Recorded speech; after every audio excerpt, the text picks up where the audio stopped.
la femme. Ala muso femme yasa.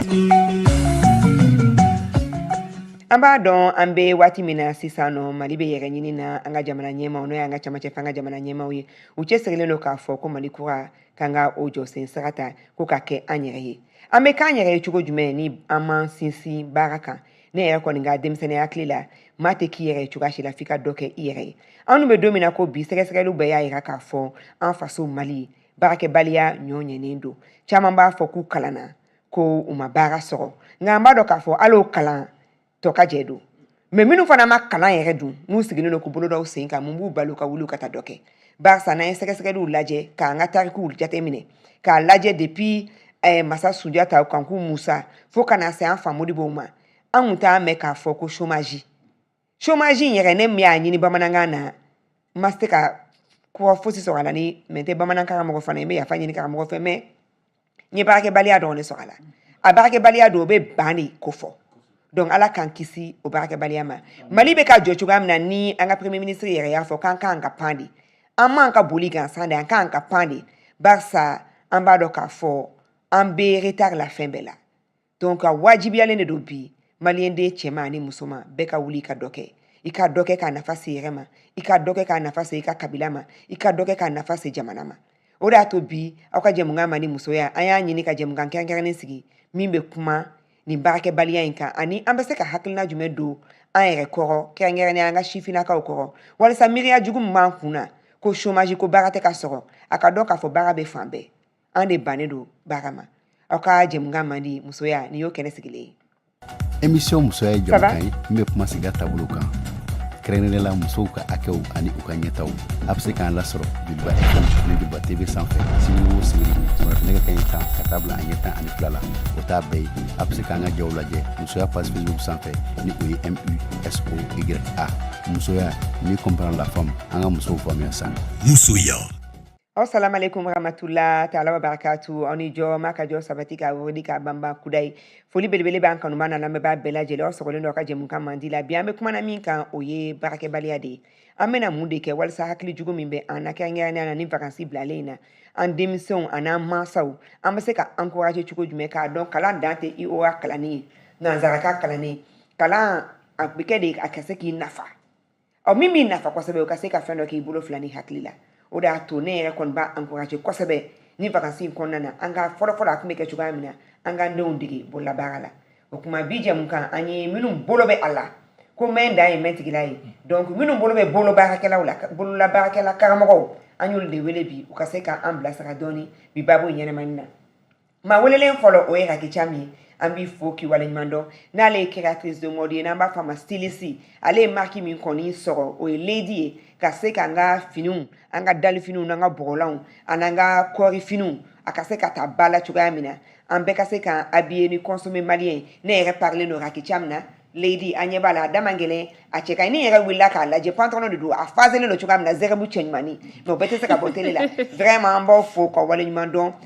nin miiriya in na min b'a to k'a fɔ maa caman bɛ yen bi u y'a dɔn k'a fɔ denmisɛnniya tɛ maa tiɲɛ donc Raki ça va tout va bien an b'i fo k'i waleɲuman dɔn i cɛ ka ɲi i kalannen don parce que i ka master b'i bolo nka o n'a ta bɛɛ wa i furulen fana don o n'a ta bɛɛ non parce que musomanin caman b'a fɔ qu'est-ce qu'elle a travaillé celle-là alhamdulilayi a cɛ ka ɲi cɛ dɔ b'a ɲɛ b'a bɛɛ fɛ a b'i da ka sunɔgɔ e y'a dɔn k'o bɛɛ to k'o to yen k'i fa ka villa to ala ka baarabara da nɔgɔya ye ka fɛn bɛɛ to yen k'a dɔn i kan ka dɔ k'i wɔsi la mun hakilina jumɛn ye bila o la ne fɛ éducation ko de don lamɔ ani personnalité ko parce que buna adamaden dɔw a ka d'u ye u yɛrɛ ta k'u yɛrɛ ta de sɔrɔ hali ni wari bɛ se ka d'i ma au moins i yɛrɛ wɔsi i ka se k'i ta sɔrɔ ne kɔni o diyara ne ye depuis ne fitinin o de y'a to ne kɛlen ka tila kalan na dɔrɔn ne ye baara ɲini a ka di n ye à chaque fois n yɛrɛ kɔni wɔsi ji n ka se ka o sɔrɔ o yɛrɛ de y'a ne bila o la en tout cas ko baara de bɛ mɔgɔw nafa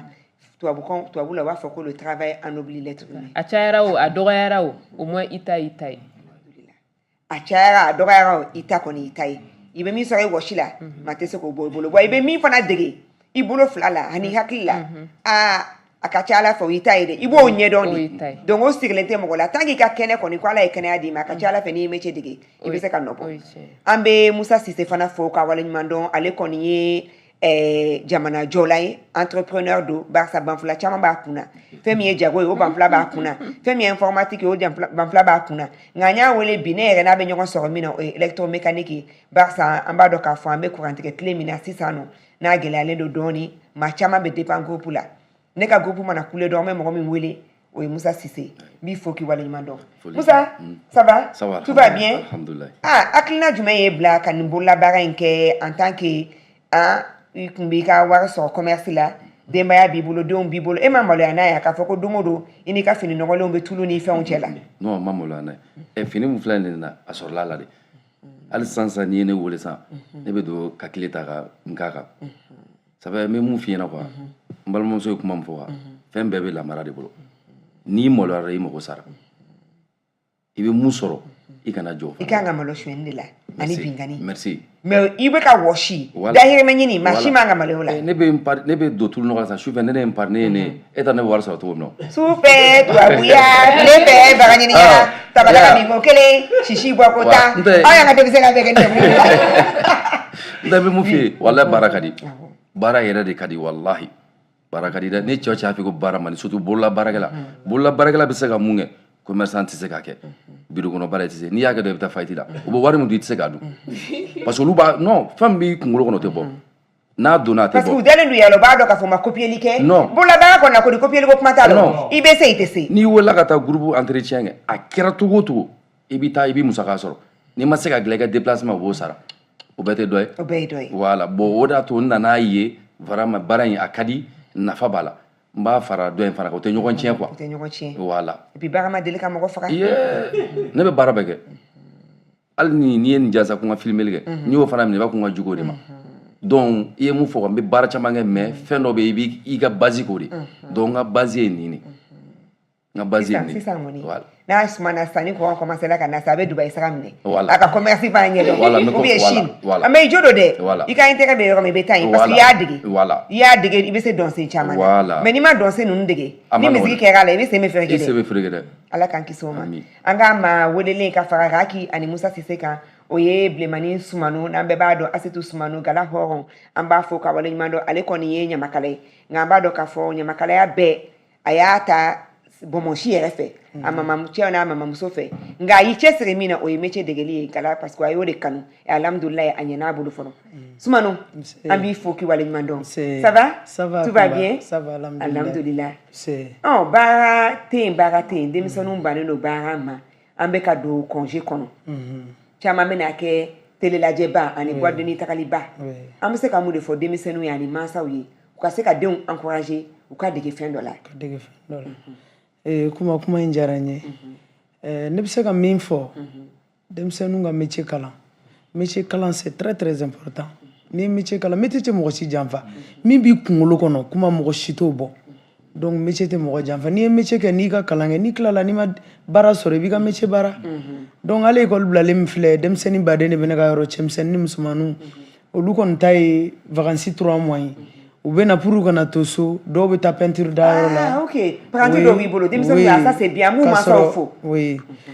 masa caman hali sisan masa dɔw bɛ na ne fɛ yen bilemani tɛ denmisɛnninw ta tellement ne yɛrɛ ka yɔrɔ falen don bi école bilala cɛmanin dɔw nana n y'olu bila peinture da yɔrɔ dɔw nana n y'olu bila bitigi la n ye dɔw bila galadɔ yɔrɔ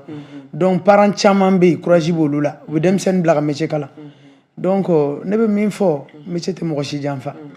baara tɛ mɔgɔ faga an b'a ye k'a fɔ i da sera nin ma o diyara n ye parce que o fana débat bɛ yen nɔ mɔgɔ caman fana bɛ den bila ka na métier dege la dugu dɔw la n'i bɛ den bila ka na métier dege la i bɛ wari de da den kan parce que a bɛna baara dege kalan bulon de don mais yan i b'a ye u bɛ caman denw bila ka na u tɛ musaka fosi di tila k'a fɔ n den tɛ ji sɔrɔ a tɛ dumuni sɔrɔ a tɛ fɛn sɔrɔ charge supplémentaire de don donc se tɛ mɔgɔ ye don bɛɛ donc nin yɔrɔ ninnu na gɛlɛya dɔ t'aw kan la bon gɛlɛya b'an kan la mais non masaw tɛ au contraire o kan ka da kan dɛ au contraire ne ka baarakɛlaw bɛ sara chaque vendredi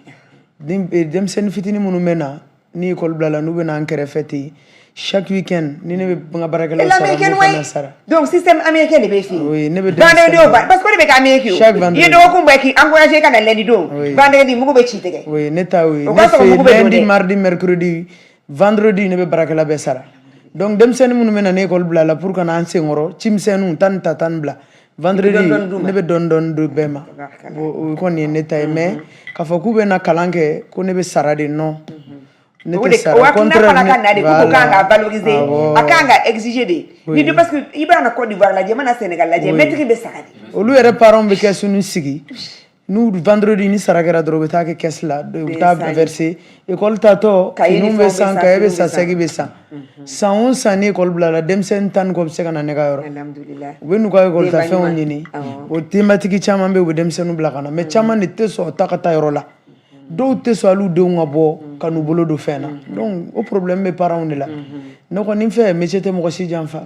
oui. an b'i fo kibaru ɲuman dɔ ni hakili la ka fara bilemani sumano kan ani raki cham ani musa sise an k'a ma welelen naani na o ye lasana tarawele ale fana ye électromécanicien ye ale ye musa sise ka maître de ye parce que musa sise n'a ka kɔrɔya bɛɛ n'a ka fɛn bɛɛ a y'a dɔn k'a fɔ a b'a fɛ ka nin métier in ɲɛdɔn a y'i mada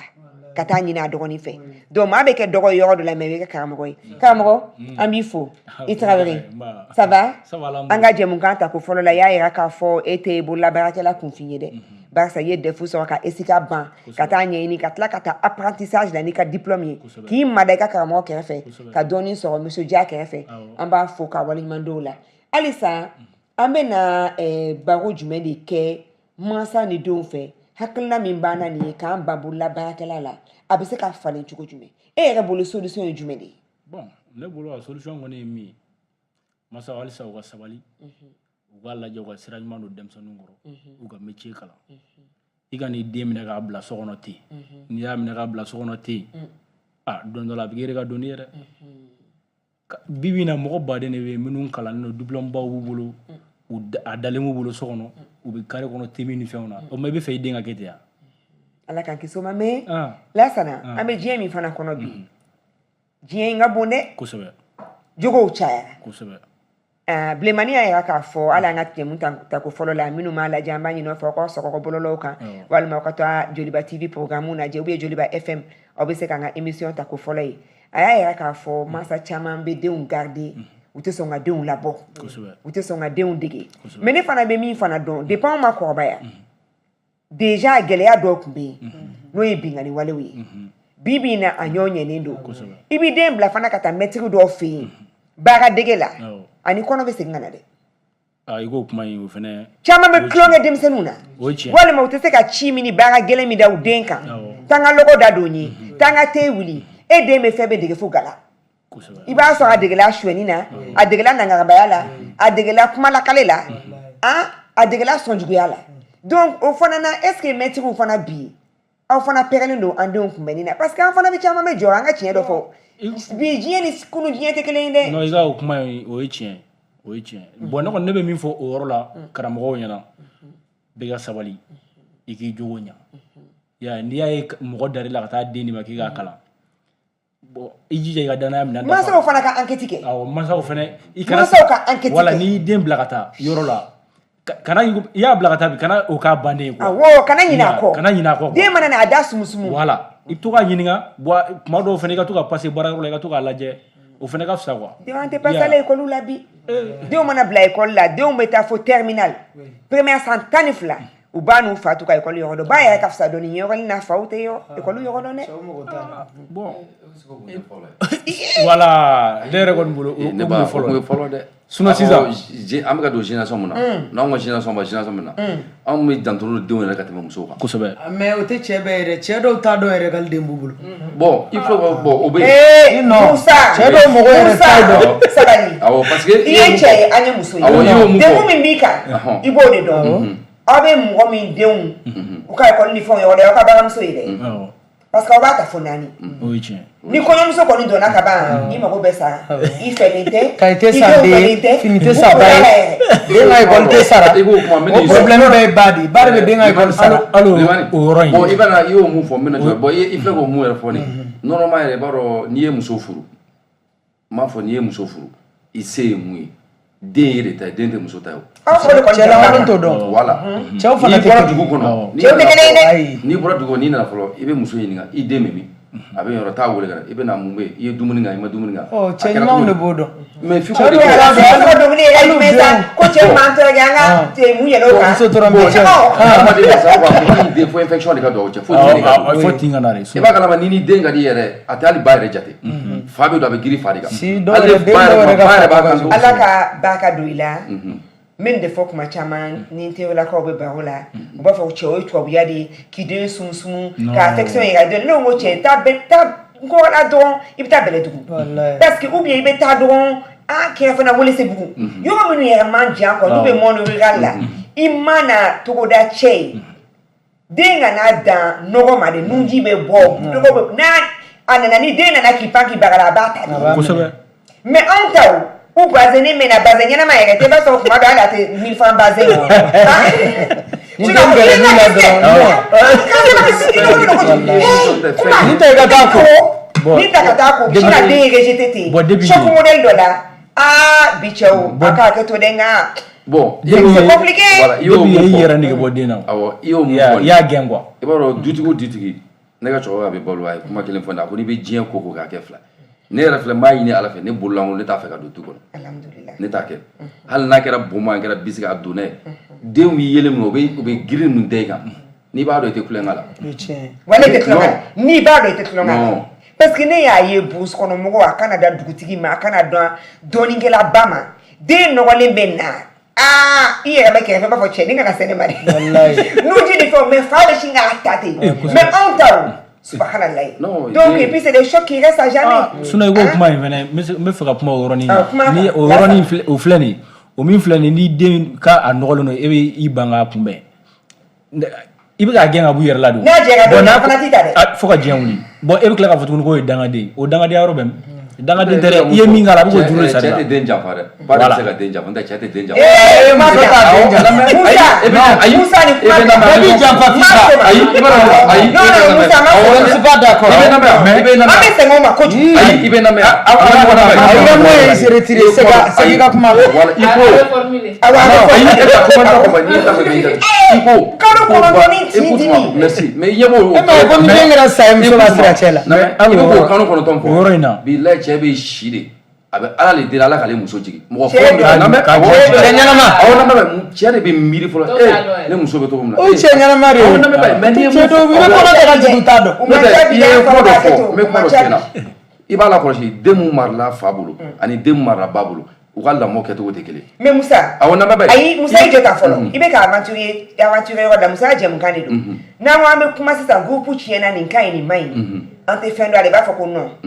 fɛn min fana ye musoya ye ani degun bɛ musoya kɔnɔ i bɛ hakɛ to dɛ i bɛ se ka dɔ de fɔ a la o ye tiɲɛ i bɛ se ka dɔ de fɔ a la anw saba bɛɛ tɛ se ka jɛ k'an bolo ɲɛsin yɔrɔ dɔ ma e kelen k'a fɔ ko non k'a tɛ yen i bɛ dɔɔnin fɔ mais a ma nɔgɔn bi dɛ awɔ mais i ye mun fɔ n bɛ n'i ka kuma fana sɔrɔ cɛ o cɛ fana y'a bolo ɲɛsin ma karisa n b'i furu n b'i fɛ e tɛ se ka k'a fɛ ka tɛmɛ i yɛrɛ kan o cɛ de bɛ se ka k'i e fɛ e bɛ ka dɔw tɛmɛ b'i furu ka diɲɛ kuma bɛɛ f'i ye n'i donna i jugu fɔlɔ y'u ye bon i b'a sɔrɔ a t'i fɛ o parce que cɛw a bɛ fɔ mun na i b'a dɔn mun fɔ cɛw bɛ i b'a dɔn cɛw ka vie ye min ye a ko yɔrɔ o ye tiɲɛ ye cɛw ka vie ye min ye cɛw ka vie ye pasipali da de pasipali vayi sanfɛlanin n'i y'a duga a ka timi n'i sera a kɔnɔ a man di k'i to kɛnɛma cɛ bɛ min f'i ye o tɛ tiɲɛ ye n'i donna ka so i bɛ min ye o de ye tiɲɛ ye bon cɛ i ye mun fɔ o ye tiɲɛ mais hadamaden hadamaden i bɛ muso furu i bɛ cɛ tɛ tiɲɛ yɛrɛ fɔ mais tubabu b'a fɔ ko l'exception confirme la règle voilà c'est parce que ɲuman kelen kelenninw bɛ yen an bɛ barika da Ouais. o de b'a to an b'a dɔn k'a fɔ cɛ minnu man ɲi u bɛ se ka ɲɛ Oui. parce que référence bɛ Voilà. yen donc Sinon, muso ye bɛɛ ka fana tɛ référence kelen. de ma mais n'i y'a ta bi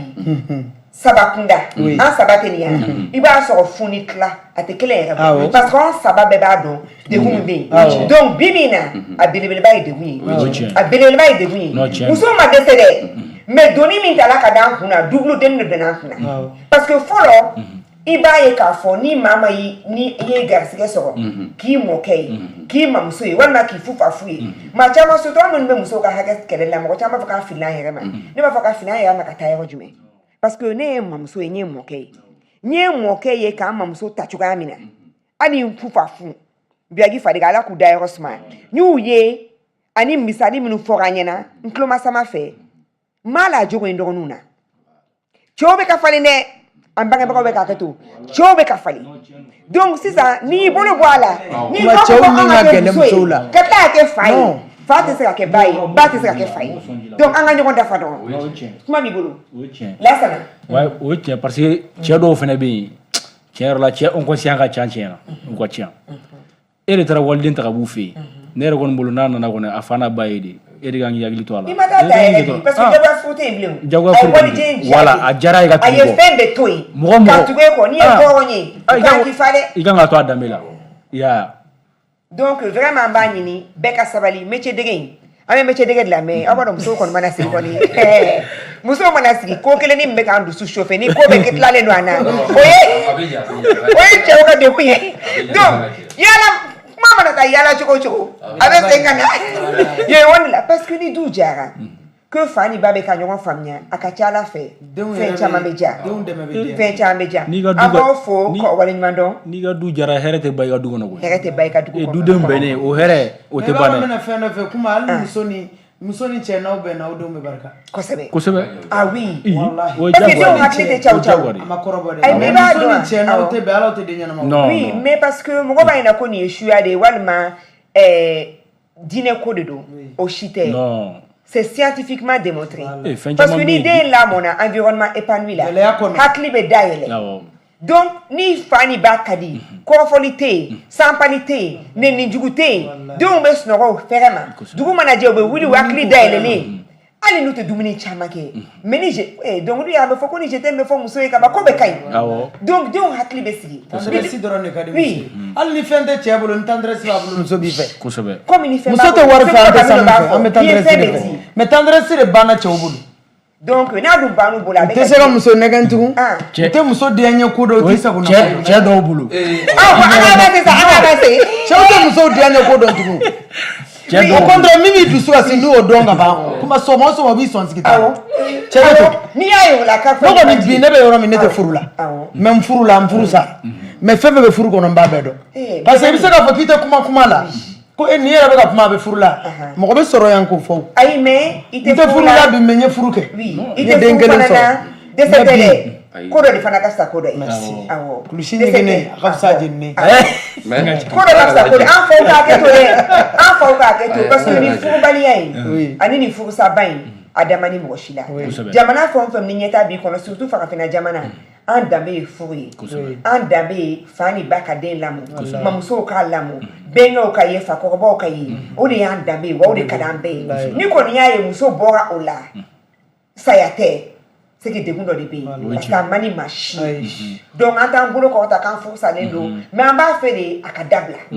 a ka se ka nɔgɔya an denw ka se ka jo u hakili la parce que diɲɛ bɛ ka gɛlɛya cogoya min na e ko e denw ni chinois kana compétit e denw ni lamɛrikɛnw kana compétit e denw ni européens ka compétit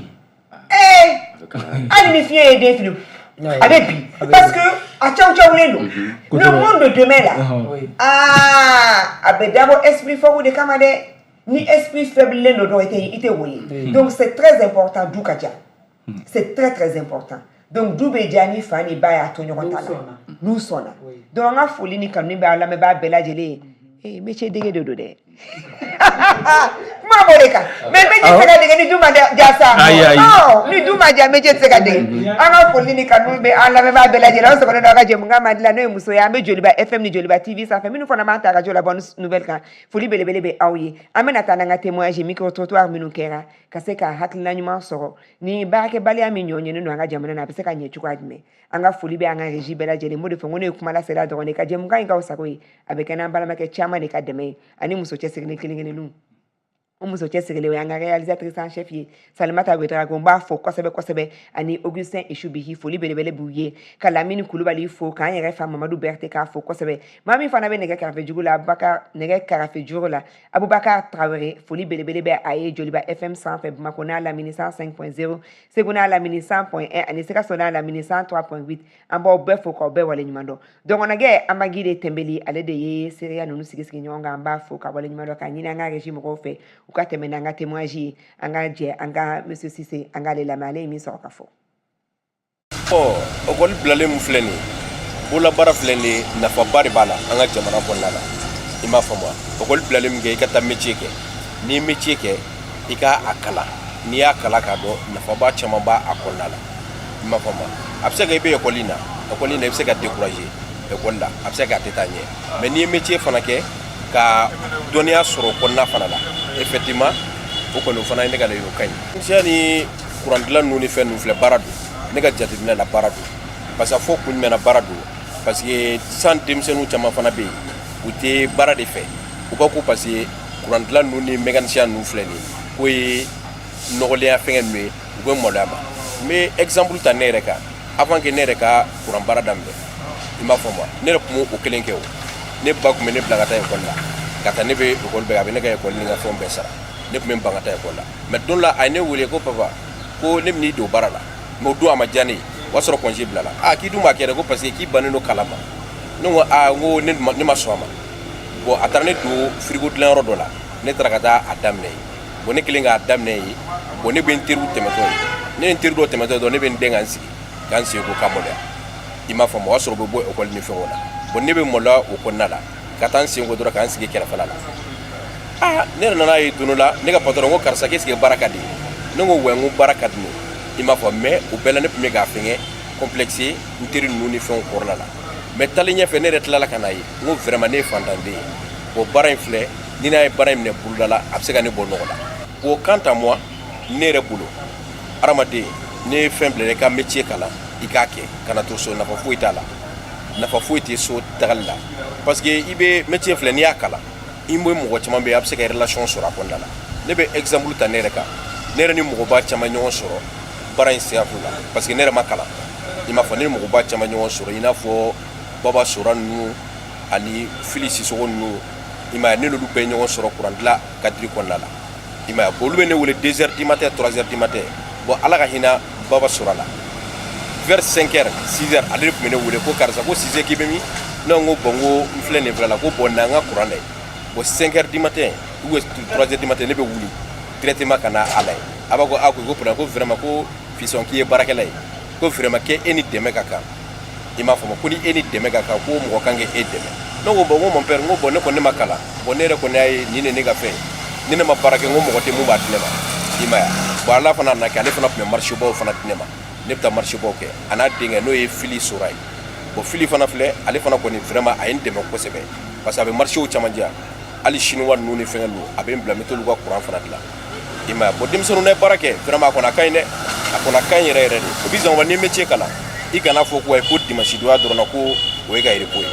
bon quant à moi repos filɛ nin repos tɛ fantanden filɛ repos ma kan ka k'i la o e kan ka wuli k'i cɛsiri de n'i wulila k'i cɛsiri i ɲɛ bɛ faamaden minnu na i m'a fɔ mais olu fa de bɛ wari d'u ma mais ni e yɛrɛ wulila k'a ɲini u bɛ taa k'u fa ka wari d'u ma waati o kuma dɔ la u b'a fɔ hali ni mɔgɔ bɛ nafolo d'i ma kuma bɛɛ dɔ la a b'a ko merde bon ni e yɛrɛ y'i ta ɲini olu de fana bɛ tila ka na tugu e kɔ i ma ne yɛrɛ filɛ o cadre yɛrɛ kɔnɔna la sa. Musoya, mieux comprendre la femme. An ka musow faamuya sa. Musa, i Sise, an bɔra ka e baden dɔgɔnin de lamɛn tan. Ne yɛrɛ y'a dɔn a tɛ tɛmɛ kalo 1 kan. Mais n y'a dɔn cogoya min na a ye espoir diyan Maliko la. Parce que a ye n ka baara kɛ sugu dugu tilama fɛ. A tilala a ko i bɛ n wele heure bɛɛ n bɛ baara kɛ heure bɛɛ. Ne ko Mali kɔnɔ yan sifina k'a fɔ n bɛ baara kɛ heure bɛɛ n ko an bolo falen b'i la. Donc n y'a essayer ka nin jɛmukan in sigi dɔrɔn parce que vacances sera hakili jiginna a la n ko tɛnbeli ka taa a ka témoignage ta aw nu bɔra k'a lamɛn a ye marché ba minnu sɔrɔ u m'a d'a ma k'a cɛ ka ɲi dɛ ou bien u m'a d'a ma hinɛtɔ mɔgɔ dɔ dɛ u y'a d'a ma parce que sérieux de b'a la mɔgɔ ka baara a b'i ɲɛ a b'i kɔ i bɛ mun sɔrɔ ka fara i dɔgɔnin ka kuma kan. Bon toujours i y'a fɔ cogo min na mais ala de deli hali bi ala k'a bolo mɛn a ka baara la. Amina amina amina. Ala ka sankɔrɔta d'a ma. Amina amina. N'o tɛ a bɛ nin baara mun na don min a bɛ taa ne de taara n'a ye. N taara n'a ye baara in kun ma dɛ ne tun b'a bugɔ de n ko karisa taa baara in kɛ a b'a fɔ ayi ni n taara bila tilegan fɛ wula fɛ a bɛ taa so. O dugu bɛ jɛ awɔ ayi lagare tɛ awɔ ale de dalen don kan ale de dalen don kan donc sɔgɔma tuguni o lendemain n b'a cɛ moto la tuguni n bɛ taa n'a ye n b'a bugɔ tuguni n k'i sigi a b'i sigi n ye mun kɛ a bɛ dessin ma fo nan'a ye sisan adapté a la sisan a tora yen n'o tɛ a bɛ k'a fɔ to ma heure bɛɛ a bɛ baara kɛ bon hali nin kelen yɛrɛ fana ta ka bila a bɛ sɛ fana kɛ n ka sew sanfɛ a bɛ sɛ fana don a bɛ sɛ kɛ a bɛ nin baara kɛ bɛɛ kɔni b'a dɔn sɛ yɛrɛ daminɛ Voilà. ni kasi t'i bolo Voilà. i tɛ se ka sɛ baara daminɛ dɛ Awɔ. i tɛ se k'o daminɛ Voilà. N tɛ an ka cɛkɔrɔba voilà. bugu dɔ tun bɛ yen a sera ka sɛw san merci ayo a bɛ sɛw fara Parce que ba wari tun bɛ yen. voilà bon comme an ka cɛkɔrɔba yɛrɛ o ye électricien donc du kelen kɔnɔ an bɛɛ ka kɛ électricien a cɛ ka jugu donc cɛkɔrɔba y'a to yen sisan ale de bɛ yen cɛkɔrɔba ka client fɛn fɛn bɛ yen sisan n tɛ a ye babani min fɔ cɛkɔrɔba ka client de don bon sisan cɛkɔrɔba ka client fɛn fɛn bɛ yen sisan a n'olu bɛɛ de bɛ baara kɛ ka na fara ale ka client kan bon mun fana dalen don ale kan o fana bɛ montage de kɛ awɔ Montage ye mun ye? par exemple réalisation awɔ, awɔ vidéo. studio b'a bolo Ok. donc a bɛ baara Ça, c'est kɛ bien ça. voilà radio so dɔ fana donc an yɛrɛ kɛra ten bɛɛ ka dɔɔnin kɛ ten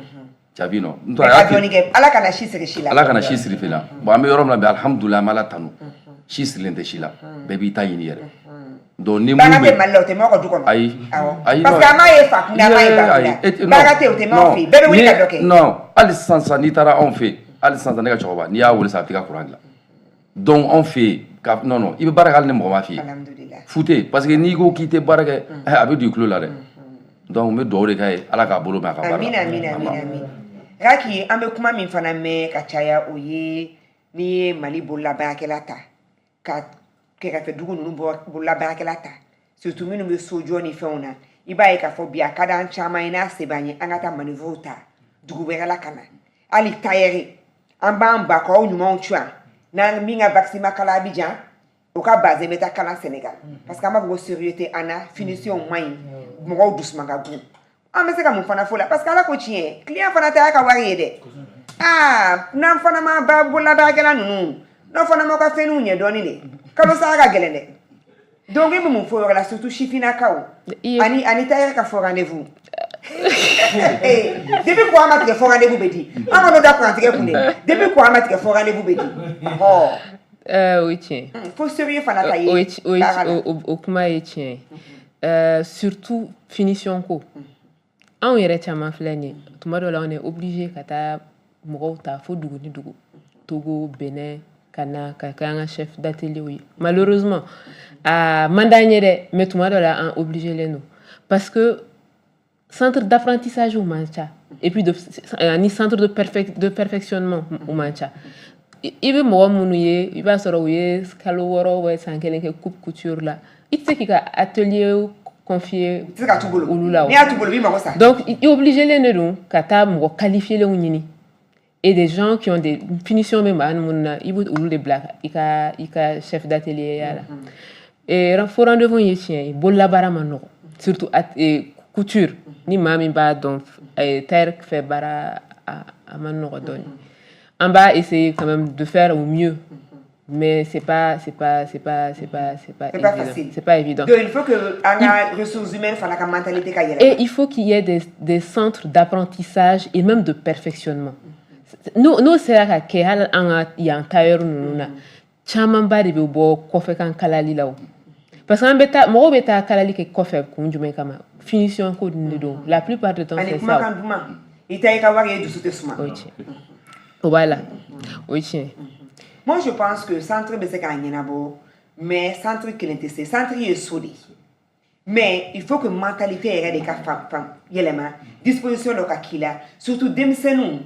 Chifinako, ou ka humilité donnée à Obala. C'est très important. Ou le Kabou. C'est important. Non, même la création, mon ni flash, de Sénis Sabakero, Bolo et vérité. Ou est star by. Pour moi, c'est un faible. Donc, mais dame, mi ballon. Parce que quand tu ni il faut que les deux Silicia ni Fembela ni ma client sort ani fu be de kakao nta do ni hakli bala e ni ne nyogondo watimina et ni ça fait plusieurs années mo be améliorer de kata fait i hakli bala itumba fo ina ikani yoro yi ni mandinye ni mbwala ni kanga keta ni kanga keta il faut que mo ka mo la main ni be fait ka doninke il faut qu'il y a ça mo la main. C'est important d'avoir une doibaye. Faut c'était fort antikumako. Donc il t'a faut bayo. Mais ni mo mi ayi ko ekelenyi, ibe conseil de ama. Donc parce qu'il a approche de kai. Mais do be no ka approche mais donc allié centre kemejo. Nous to ko se bana centre là, nous t'a fait ka l'américain. Ou bolo ka fsani ka amroy. Mais il y a une différence aussi entre le styliste et le tailleur. Quand je dis ça, c'est parce que mon retiens fanato différence que et carré kono tailleur ke ni tara au fait. Allez au fana anaka manière de don généralement ni tara maison de couture là ou fana nous ka manière de don et puis au ka marketing c'est très mais différent mais quand tu as quand mais quand styliste et maquillatrice de mode surtout bi bololo clé là imana minye ko ma que me flabe ko suit ou bien ma million que me ko suit Instagram quand au kumulo be ketani donc alini son fanyena do ibaye sans kene kofe ou be jigindi après ou be aigri ka forte son en fin sans consommer mali ou ta fond ça kofe amba santé nga warde ou na ni wele ta jana ou bien amanata faut rendez-vous ou bien on nga fini gami eta koi donc ni te mo fana reçoit ka ita ka wari be reçoit ka nyebeta inde donc mentalité ni fana je voudrais bien que bon la baradre que l'on fana humilité donner nga kula ni ambiance o yanga ko black fait blemani ga gala nyokonte mais blemani fana ni ta akase ka kuma kan ma fie parce que bibina mali service ni ata ni dugubera service tiena kilite ali sugula na fait ali bolo maga minga tomati la chien lo ba foni tenga faire ça bolo kana magala donc au bana quoi on n'a pas l'esprit il y a beaucoup d'ego. Énormément d'ego. Beaucoup d'ego. Énormément d'ego, malheureusement. Non, il fallait service maï quoi. Non, c'est pas on peut mentalité qu'a fallu. Il mon faut voilà,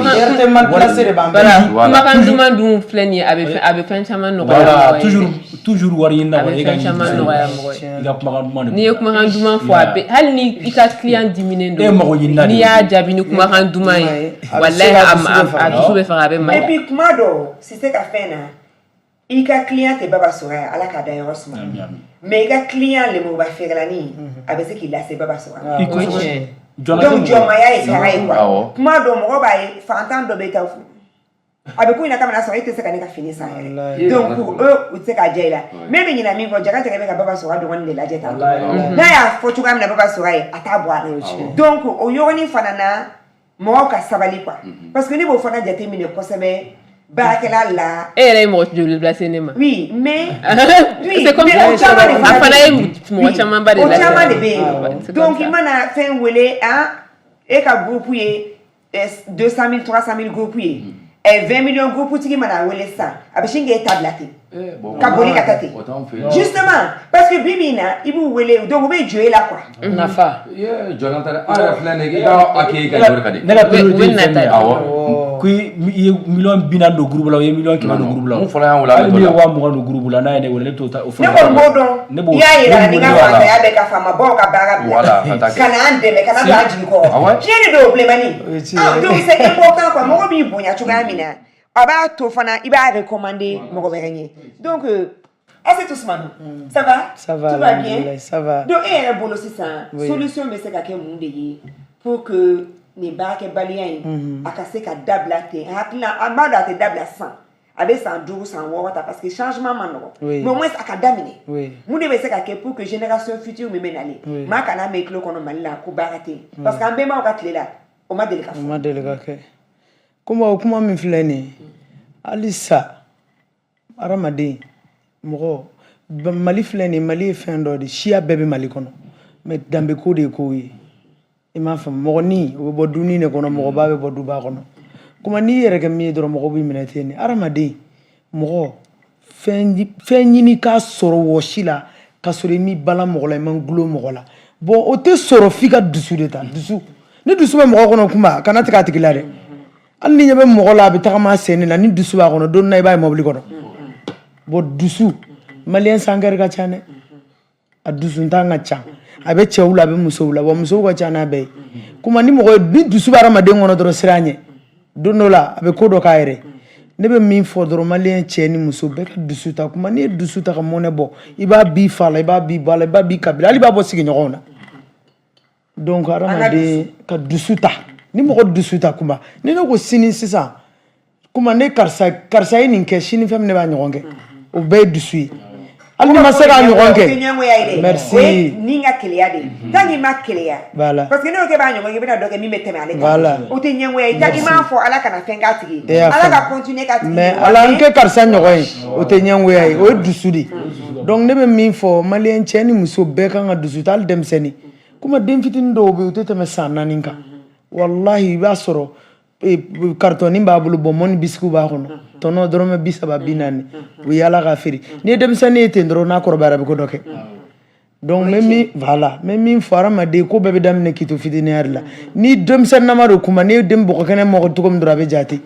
donc k'i to denmisɛnniya la ko bɛɛ ɲɛɲini k'a ɲɛ sɔrɔ o ka fisa si talen âge dɔ la i tɛ se ka foyi kɛ donc hadamaden ka dusu ta k'i to denmisɛnniya la i bɛ ko dɔ ɲɛ sɔrɔ. Bilemani anw ye musoya jɛmukan de don anw ye wolomusow ye an ye ladonbagaw ye i ye exemple min ta sisan nɔ c'est très bien mais an bɛ ACI 2000 min kɔnɔna na a tɛ hali san 10 bɔ an hakili t'a la exactement mais taxitigi dɔ binna o denmisɛnnin yalalikɛla dɔ ma cɛ ni cɛ dɛ kamalen de kun don ka kojugu kɛ a la hakili b'a tɔ dafa ka taa k'a fililen to polisiw dun n'a cɛ joli bɛ ka bɔ a banango taga yɔrɔ fɛ donc ni den fana tɛ se ka walawala parce que fɔlɔ diɲɛ ni bi diɲɛ tɛ kelen ye an bɛ jɛ ka denw ladon bi mais maajugu caman de bɛ an cɛ la donc ka den fana bila bɔlɔn fɛ ten k'a bila bɔlɔn fɛ ten 30 tɔnɔ ou bien k'i bɛ k'a dege métier la i bɛ k'a dege hakilina wɛrɛ la kana ɲina k'a fɔ kunun hadamadenw tun bɛ cogoya na ani bi kelen tɛ dɛ donc den mansa caman fana sigilen don bi k'a bolo kin ko hali ni kun y'a dɔn donc a kana bila kunfɛ ten ou bien n'i y'a bila fɔ a ye n b'a fɛ i ka dan nin yɔrɔ in de la i kana nin carré in sago c'est important ou bien a k'a sigida la par exemple l'Amérique filɛ nin ye l'Amérique n'a ka l'Amérikiya bɛɛ n terimuso bɛ yen bi n'o ye Nɛnɛ Sumano ye a bɛ se k'a sɛbɛntiya a n'a seginna ni été kɔni sera kami à partir du 21 juillet o bɛ don été kɔnɔ an bɛ min kɔnɔ ni tileba bɛ bɔ i bɛ faamaden i tɛ quartier ta faama quartier la n'i ma denmisɛnninw sigilen n'u ka limonade u n'u ka boisson n'u ka jisuma u ka da la den bɛɛ b'i dege a feereli la donc déjà u bɛ commencer ka wari dɔn u bɛ commencer ka interaction kɛ ni mɔgɔw ye ka mɔgɔw ɲɛkun dɔn donc o bɛɛ bɛ fara formation de kan mais olu t'u bolo da k'a fɔ ne bɛ Amérique de n ye américain de ye a bɛ nɔgɔya n bolo mais faamakɛ b'a den bila a b'a ka boisson fɛ i b'o ye été la denmisɛnnin bɛɛ b'o kɛ à partir déjà de 5 ans u b'u ka limonade awɔ tennis travail d'été bɛɛ bɛ taa travail d'été tout à fait donc c'est très important mais a bɛ kɛ bonya ni lakana de kɔnɔna na parce que bibi in na i mana denmisɛnninw ye cogoya la i b'a fɔ ko non ko muso k'ale tɛ kɔnɔ kalo kɔnɔntɔn kɛ ko tin ma kɛ ka nin den wolo parce que denw fana fililen don yɛrɛ ma bi dɛ den fililen don yɛrɛ ma donc moi je pense que i bɛ hakilina jumɛn sɔrɔ parce que aw fana kan bɛ taa yɔrɔ ma anw kan tɛ taa ten parce que jogojugu ninnu fana a kan ka dabila dɛ kuma i y'o kuma min fɔ sisan diɲɛlatigɛ filɛ mɔgɔ ɲuman b'a la mɔgɔ jugu b'a la ala k'an kisi mɔgɔ jugu tɔɔrɔ ma sinon kuma an bɛ i bɛ nin ye bi Mali la nin ye bi de sinon kunun ninnu ma deli ka kɛ o fɔlɔ fɔlɔ Mali ani bi Mali kelen tɛ diɲɛ tiɲɛna sisan de hali fɛn dɔw bɛ kɛ olu tun tɛ kɛ kunun bon diɲɛlatigɛ diɲɛ bɛ yɛlɛma de donc an bɛ ala deli ni diɲɛ bɛ yɛlɛma nin kɔfɛ a ka yɛlɛma ka kɛ ɲuman ye amina amina mɔgɔ jugu minnu b'a kɔnɔ ala k'an kisi tɔɔrɔ amina amina amina ala k'u dagabilen bɔ amina amina amina an bɛ ala deli o la an yɛrɛ ka lakana sabati ya rabi ko maa kɔ ko ɲuman a bɛ janto yɛrɛ la faamaw yɛrɛ k'u hakili to an na kosɛbɛ ko janto yɛrɛ la a kɔrɔcogo ka ɲi kosɛbɛ o kuma yan'an ka kuma di an ka Cissé tɔgɔw fila ma an b'a ɲini régie mɔgɔw fɛ témoignage fila min bɛ yen nɔ u k'o kalan an k'o lamɛn an bɛ segin ka na sisan nɔ aw sɔgɔlen don a ka jɛmukan mandi la n'o ye muso ye an bɛ kumana bi kan bi o ye baaradege apprentissage des métiers walisa bɛɛ ka contribuer maliyɛn den si kana sɔrɔ k'i sigilen don k'i bolo fila da i sen kan barisa Mali mago bɛ a den bɛɛ kelen kelen na an bɛɛ ka wuli an si kana kɛ bɔfu safu ye ala k'an kisi o ma o kuma an ka témoignage fila régie mɔgɔw a y'o kalan an k'o lamɛn. Bon quant à moi bololabaara in a ka don école kɔnɔna la bon ne yɛrɛ filɛ ne den ni sɛgɛ ne den yɛrɛ n'a kalanna ne ka métier niveau n b'a bila ka taa métier niveau de la parce que o de fana mais bɛɛ tɛ se ka taa kɛ ministre ou bɛɛ bɛ taa kɛ député a ka gɛlɛn i ma ye bɛɛ tɛ se ka kɛ député ou ministre ye o bon n'u donna a kɔnɔna la sisan nɔ quant à moi n'u donna a kɔnɔna la a bɛ se ka kɛ mɔgɔ dɔ bɛ yen a hakili man di i m'a fɔ bon a bɛ nin siman in fana filɛ a fana bɛ taa a b'a dayirimɛ n'a fɛnw bɛɛ sɔrɔ o kɔni fana ye ne ka hakilina ye. Musoya mieux comprendre la femme an ka musow faamuya sa. Ne ekɔli kɔni bilala ni sisan tɛ fɔlɔ an bɛɛ tun bɛ dɔɔni dɔɔni kɛ a bɛ daminɛ depuis fitinin ni parents y'i dege a la depuis i ka dɔn en bas âge donc hali ni i yɛlɛla sanfɛ ni ekɔli bilala i yɛrɛ b'a dɔn i yɛrɛ ka sɔrɔ mɔgɔ min bilasira fɔlɔ an tun bɛ taa an ye musomaninw ye an tun bɛ taa kuntigiw feerew fɛnmisɛn caman kun b'o kɛ ani galado ani tayɛriya cɛman ninnu olu bɛ taa mécaniciɛnya la dɔw bɛ taa soudeur kɛ dɔw bɛ commerce kɛ fɛnmisɛnninw feere u caman b'o kɛ mais a bɛ daminɛ depuis fitinin na ni ka i parents y'i bila sira min kan par exemple ne yɛrɛ min filɛ nin ne bɛ fila du kɔnɔ an bɛɛ ɔkɔli bɛ bila ne ka cɛmanin fitinin san 12 a bolo bɛ k'a dimi sisan sisan b'a sɔrɔ a y'a daminɛ u bila la ka ban a bɛ taa mécaniciɛnya la soit a bɛ taa feere ɲina ko a ye san 2 kɛ a bɛ soudeur ni mécaniciɛnya kɛ ko ɲina ko ale tɛ o kɛ k'ale bɛ feere de kɛ musomanin fitinin san 9 o bɛ jabida de dege la hali sisan ale bɛ jabida kɛyɔrɔ la donc du kɔnɔ mɔgɔ bɛ yan nɔ cɛman fara musoman kan ni ɔkɔli bila bɛɛ bɛ taa dɔ kɛ n'i y'a daminɛ o fitinin na u bɛ kɔrɔbaya lu t'u bila a la kɔrɔbalen minnu bɛ yen u bɛ tilala baki la dɔrɔn lundi min dar'o kan olu ye u ka métier daminɛ ka ban denmisɛnninw ka bi banbacɛya baara ma a daminɛ depuis denmisɛnninya la donc ne yɛrɛ bolo masaw de nɔ don masaw de y'u to u yɛrɛ f'u ka kɔrɔbaya ta u tɛ fɛn yir'u la fo kalan kɔ kalan dun kɔfɛ dɔ wɛrɛ bɛ yen a bɔra masaw de la anw masaw de nɔ ne ye commerce de kɛ ka n ka IJ sara ne taara IJ la ne yɛrɛ de ye n ka commerce kɛ ka IJ san 2 sara mais ala m'a nɔgɔya n ye san 2 san 3 y'o kɛ mais n dɛmɛna 3nan na k'a sara n ye musoya n'i ye comprendre la femme an ka musow faamuya sa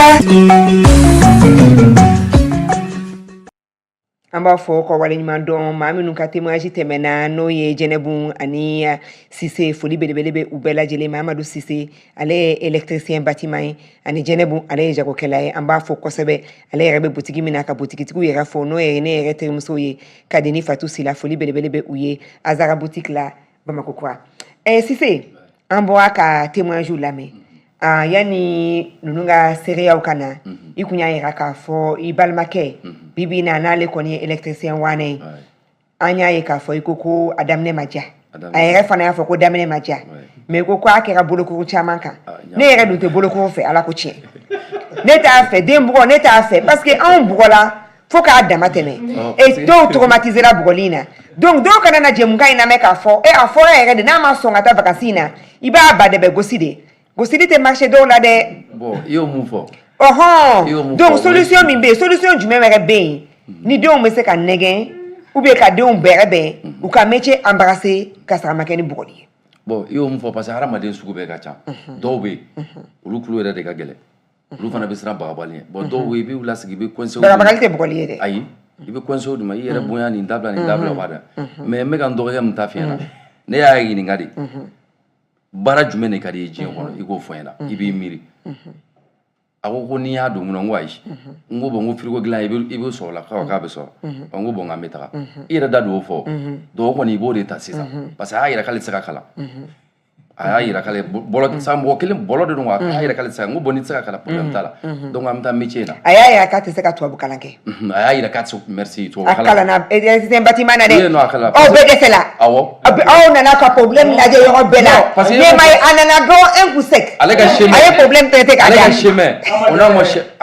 ayi sa ne k'aw dala k'aw bɔ de fɛ parce que aw ye électromécanique ale ka baara de don directement ne taara i filɛ ka mun fɔ dɛ ala a bɛ ka mun kɛ nin ne bɛ dɔ la mais i tɛ mun maîtriser ka n'i bila la awɔ an ka baara ye mun ye n'an taara sa awɔ m'o de ka ɲi i tɛ temps perdu quoi parce que a nana dɔrɔn a y'a traité k'a da voilà n'an taara n'a y'i ka groupe lajɛ supposé n'a ye sa défaut dɔ b'a la sisan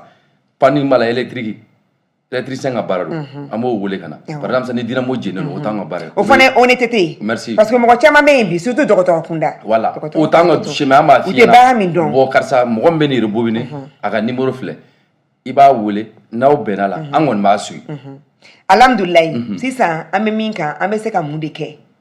ka denw bɛrɛbɛn ka sɔrɔ a ma kɛ ni bugɔli ye donc i ko sensibilisation b'a la ka den yɛrɛ ɲininka parce que ni min ka d'a ye en général a bɛ nɔ b'o de la voilà parce que fɛn fɛn ka di hadamaden nin ye i b'a dɔn fɛn caman b'o don hali denmisɛnnin fitinin i bɛ to k'a lasigi n'i ye denmisɛnnin fitinin a bɛ to ka marifa ta pa o don sɔrɔsiya la n'i ye dɔ ye téléphone ka d'a ye o k'a sɔrɔ mansaw bɛ se lakɔlɔsili la dɛ voilà n'i ye den parce que bi mansaw a musoman n'a cɛman i tɛ den yɛrɛ ye voilà bon ni mun ye sabu quoi den fitinin a bɛ geste kɛ i bɛ taa sɔrɔ fɛn dɔ b'o ka d'a nin ye mais a bɛ siran ka fɔ mansaw ye n'i ye den wula dɔrɔn e ka to k'a dɔn karisa nin ka di awɔ o fɛn sen ka na dɛ bon n'i y'a ye chinois b'an dan nin n'a ɲɔgɔnna de don depuis den fitini n'a bɛ ka dege marifa ci la ko papa ba marifa de ka d'a ye n'i y'a don Prytanée la a bɛ nɔ bɔ. ok donc congé in bilalen la aw yɛrɛ kɛlen don ka apprenti dɔw ta kami fɛn bilenmanin kɛlen don ka apprenti ta cogoya min na. awɔ apprenti b'an bolo halisa an nalen bɔra bitigi la sa an ka denmisɛnninw bɛ yen ok u bɛ baara kɛ. musoman b'a la ou bien a bɛɛ cɛ ye. bon a cɛ de don an ma musoman ta. munna. bon ça dépend. non ni muso nana i bɛ taa dɛ. i bɛ taa kɛ. n'i nana i bɛ taa. i bɛ taa dɛ bon problème dɔw fana bɛ yen sisan caman fana bɛ yen u bɛ t'i den d'i ma baara la sɔn n'a donna u b'a fɔ non i kana dɔrɔmɛ d'a ma i kana foyi d'a ma a bɛ taa se kalo 2 kalo 3 a bɛ commencer ko ko vraiment ko kalo sara ko to ka kalo sara de. den bɛ degeli de la donc olu de kan ka wari di normalement olu de kan ka wari di dɛ. e bɛ bitigi sara e bɛ impôt sara. ayi i b'a fɔ de a ka taa n'a den parce que e bɛ kalan min di den ma o bɛ tɛ k'e sara o la bɛɛ b'a dɔn k'a fɔ karamɔgɔ bɛ sara. supposons que e ka minɛn dɔ bɛ sa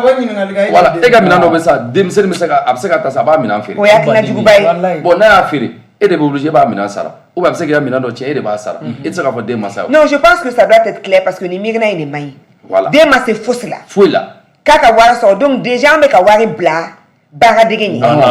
parce que karamɔgɔw depuis lawale la maa si tɛ sɛgɛn i ka karamɔgɔ ye k'i tɛ dɔnniya sɔrɔ mais n'i ma sɛgɛn karamɔgɔ ye i b'a dɔn i yɛrɛ la de donc karamɔgɔ bɛ sara de dɛ. ne nin fɛn fɛn filɛ nin ye an tɛ se ka sɛgɛn parce que an y'an karamɔgɔ barika de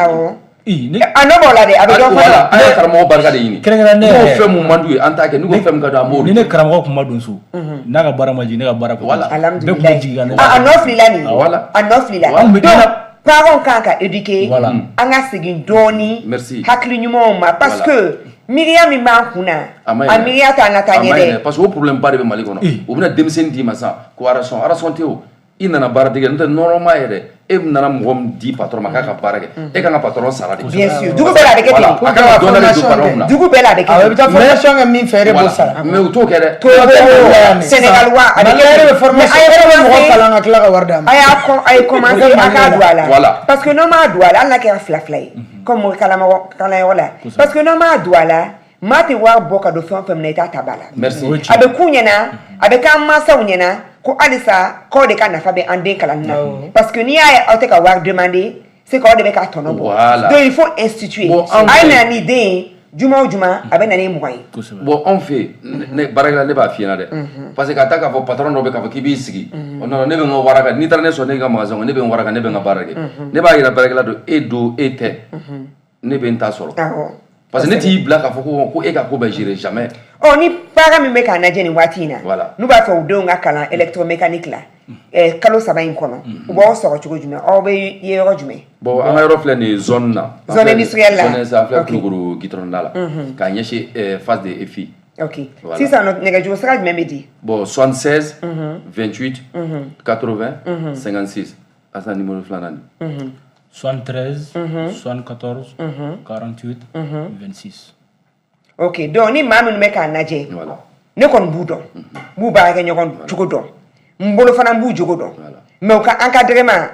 u bɛ yaala dɛ parce que u bɛna bɛɛ de ka so ka groupe lajɛ olu ni den u tɛ se ka yaala ni den bɛɛ ye ça veut dire que den dɔw bɛ to yen nɔ donc an fana bɛ min gɛlɛya aw ma n'an y'an denw dɔw ma a ye mɔgɔ bila bɛɛ bila min t'an denw tɛgɛ minɛ ka taa n'a ye ɲɛgɛnni kɔnɔ ou bien k'an denw tɛgɛ minɛ ka taa n'a ye kɔfɛla min na parce que an sɛgɛnna quoi surtout musomanin bilenmanin musomaninw sɛgɛnnen don bi dɛ donc an bɛ taa métier dege de la donc vraiment aw tɛ sigi yen parce que mɔgɔ bɛna fɔ a kunba i ko an ka taa an den di an y'an den di nin y'a sɔrɔ n m'a fɔ ko t'aw den d'aw kunfɛ dɛ parce que les violences musomanin ka tulonkɛ la a ɲɔ ɲɛnen don jamana bɛɛ kɔnɔ a ɲɔ ɲɛnen don an yɛrɛ fɛ yen muso sini bɛ ka kuru dɔrɔn dɔw fana mana o ye dɔrɔn ciao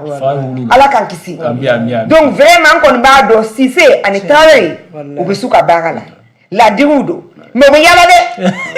parce que maa ma n'u wele u bɛ n'i ka groupe dépanner o de kan ka kɛ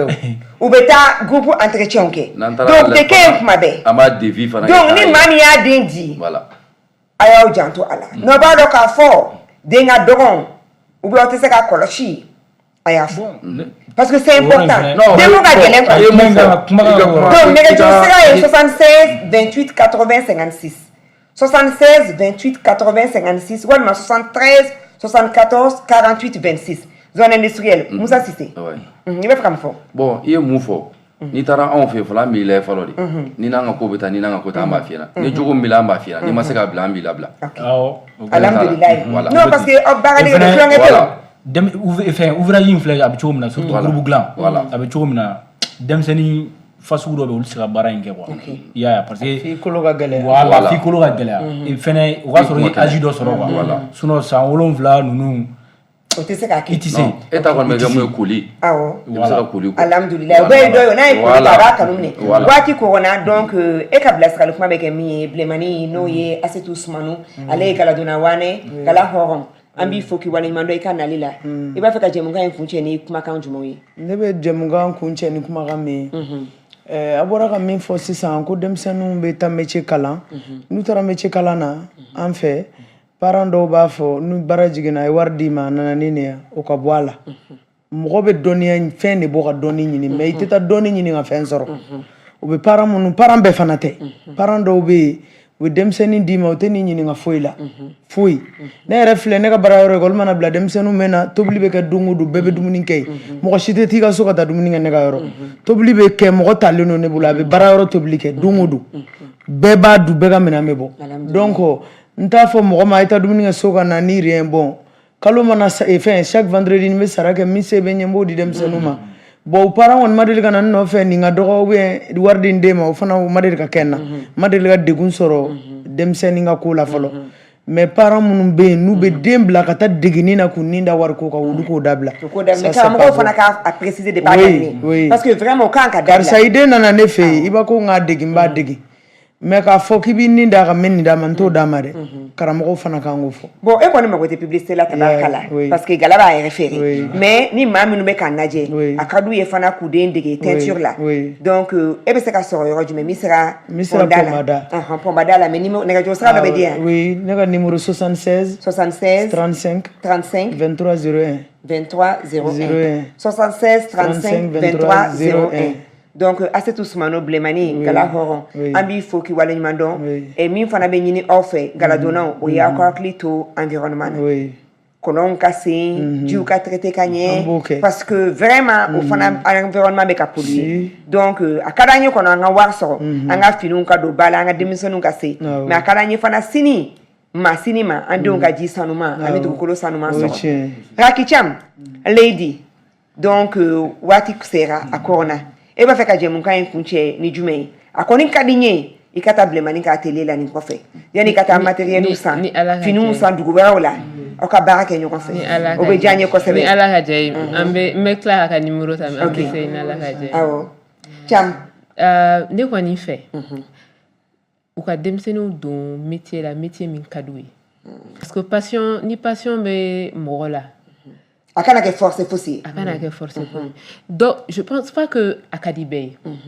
métier man di bɛɛ ye mais ni den min n'a ka di den min ye k'a kɛ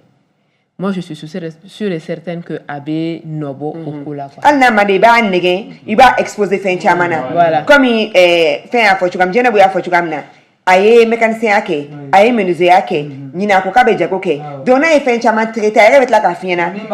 na nin de ka di ne ye donc o la i b'a dɛmɛ o sira kan et puis fana den ye bɔgɔ de ye a bɛ se k'a fɔ ko Fosumani ye da ka sunɔgɔ parce que a hakili b'a ka dessin animé na ou bien a b'a ka tile bɛɛ ban Nintendo lajɛli la donc o tɛna f'i ye diɲɛ na ko nin ka d'a ye donc i bɛ Nintendo de faga k'a bila ka taa dɔ la mais i kana bɔgɔ kɔni i b'a initier quoi parce que n'i y'a to den fana ma dɔw tɛ initier dɛ l'initiation est importante n'i y'a initier ni a ka di maa min ye ka taa o sira fɛ aw b'o bitigi bila ka taa exactement parce que n'a diyara a tigi ye a bɛ nɔ bɔ a b'a minɛ n'a bolo fila ye hali n'a a mana gɛlɛya cogo a b'a minɛ ça c'est vrai mais n'a ma diya ye en tout cas n'i b'a fɛ ka farafinfini ɲuman don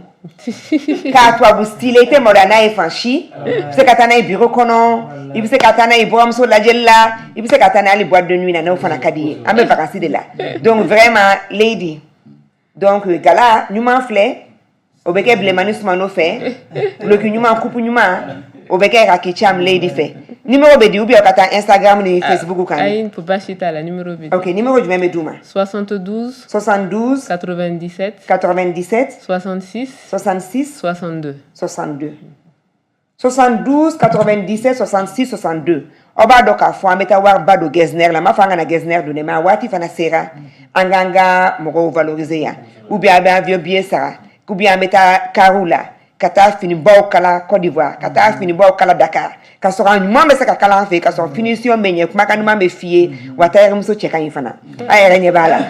donc c'est important 72 97 66 62 akuma sera anga yeka font valoriser en ba obefo ko be wala nyumandon ka fo ambenyena malikura abejo ni deun ka barkade e ni deun ma dige ki kana jigi ibi yoro la ibe jigi talon yoro de la an talonen do sisande o kuma sini nyesiga abela bempi nanga shifina kao ka se ka seko ani donko bla ukungolo la u ka se ka kodo dige u ka bo gerbia la u ka bo daka snoro la sinon bara ke balia du ajamana jo gundo fosite ala woshiko beka wuli ka doke shuyate femerete amenyebo nanzaro fe ambado ka fo nanzaro ye bara chamake ni on de ka debouiller parce que ya mbembo bla travaux forcés là ou sara bara la afafu nyu banga kuyere to abu yu jawo tara kuye okuma wati sera anga yere jago ya anga yere ta nanga jana nyama ko malikura ko souveraineté retrouvée anga sigi anyerema ambe sigi anyerema nanga dangbe folo miyene bolo o ye bara de parce que ambembo o katlela a chemana musoma ashima deli ku sigi ku bolo ne ma deli ka metare ko shila ka fora ko sunjata katlela ko doko ko bara kun tabulo ali lujura be mamina parce que lujura folo blemani sumano da serama o yidu sotanyade parce que amba yebi do bolo kele mai we menize yala anya e bolo flyer ate muso do lo betobili la nu senyi donc dusu ale de be barka do kobela o kuma la kanke dusu main ala ka dusu do ambela ala kan kisi dusu tayama ala kan kisi fugariama amba fo bela les bonnes vacances à nos enfants et prudence et un peu de travail aussi kotlon te sebesa kambe samedi wereni ala ka je amba befo ko be wala nyumando anga invité ou vraiment oniche Blemani Soumano, allez Galadonaï, 76 35 23 01. Rakicham, merci beaucoup. Lady, allez Stylicier, 72 97 66 62. Lassana Traoré, Annie Moussa Sissé, électromécanicien, ou le secondé ou des groupes de l'an, un groupe entretien ou na, un groupe sigilo là, ou le besoin industriel là, 76 28 80 56. Walma 73 74 48 26. Okuma à la prochaine. Bébé faut qu'abe wale nimando. On y.